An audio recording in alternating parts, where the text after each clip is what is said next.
20 বছর পর বিকেল বেলায় বারান্দায় বসে গান শুনছিলাম।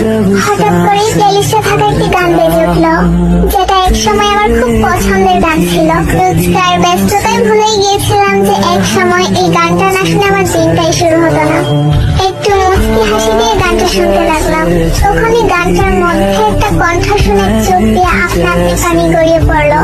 কোনোভাবেই আর নিজেকে কন্ট্রোল করতে পারলাম না। তাকে নিয়ে আগে কতই না স্বপ্ন দেখতাম, কত গল্প বানাতাম, বান্ধবীদের কানের কাছে সারাদিন চেঁচামেচি করতাম। সত্যি কত না পাগলামি করতাম তার জন্য। ভেবেছিলাম হয়তো তাকে ছাড়া বাঁচতেই পারবো না। তার জন্য এত পাগলামো করা মানুষটাই আজ তাকে ছাড়া বেঁচে আছে, সুখে আছে। কিন্তু যত সুখী থাকি